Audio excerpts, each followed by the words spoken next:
Originally this was the bottle washing section. And that little room off the end up there is what we call the syrup room. That's where all the mixing was done.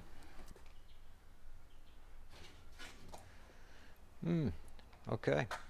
Yeah, my father and three sisters came out from the UK in the 20s, settled on a group settlement south of Manchester. The purpose of the group settlements was to actually open up the land and entice people to immigrate out from the United Kingdom.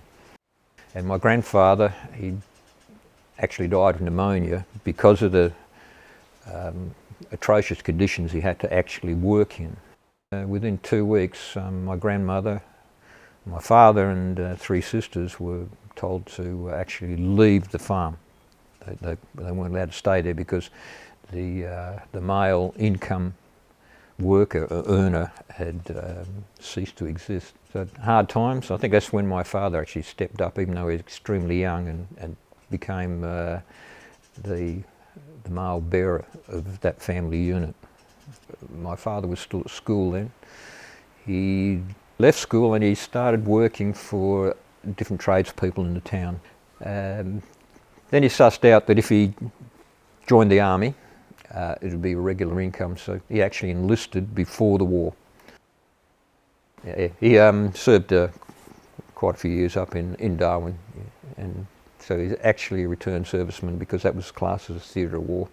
Came back and he started working for a chap, Robbie's Tea Rooms, and at the back of the tea rooms they produced some soft drink for sale in the tea rooms. The chap Robinson in Manjimup brought the soft drink factory in Bridgetown.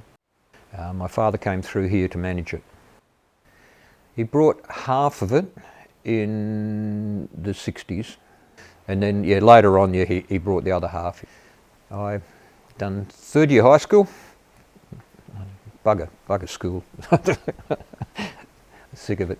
And my dad said to me, he said, look, you can either go on, do another couple of years if you want, or leave and come and work for me. You know, I'll employ you.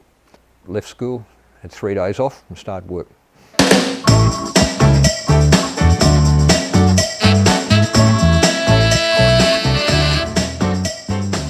Done 1 week and got £3 and I thought I was made. Then eventually my father said, well, things are going well, would you like to have a share of the business? And he actually gave me a share of the business. In the 70s, early 70s, when my sister, when she got married, to keep things fair, we brought her husband and her in as well.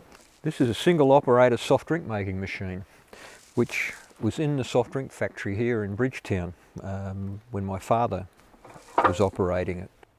The bottle sitting here, the concentrate in the bottom, all the fizz in, get the seal out, put that up, put it in, cavambo, and off, and you have 1 bottle of soft drink. See, back then, when the era I'm talking of, soft drink, beer, wines, spirits, everything came in a glass container, and they were recycled. In other words, they were washed and reused. So we deal in the return of second-hand bottles. So we could get a contract with the Swan Brewery. That was very lucrative. Also with Cadbury Schweppes and with Coca-Cola, returning their bottles. What happened in the 80s was my wife and I brought out my sister and my brother-in-law. And it was just after that period, after the mid-80s, when the Swan Brewery went to a one-way bottle. And so they ceased. I said, just, you got a letter, that's it. As from that date, we will not be receiving any more bottles because they'll be one-way. So I just started running the stock down. So it was a hard time for me to actually lose the soft drink factory, but also I lost my father. We were quite close because we worked together as mates. Our parents were very good to us. My sister and myself, they really were. They gave up a lot, and some people that know me have said that I'm sort of soft-natured and not harsh. I think a lot of that came from my mother. She was always there. I had a rough couple of years, but yeah, we got through all that. Redemption came when a telephone call from a company in Perth. We'd like to come down and look at your machinery, and we're very, very interested in purchasing it, taking it to the city. We'll give you a price, and they did, and then they said, you come with it, and I said no. I'm a Bridgie bloke and I'm going to stay here. Music, that's my hobby, yep. In my early working days, I had an acoustic guitar I used to play and muck around with, and there was a band called Venus. The leader of the band come and saw me and said, would you like to be in a band? I said, oh yeah, of course, I'd love to. And he said, we need a bass player. And I said, oh yeah. Can you play the bass? No. I always dream of being in a band again.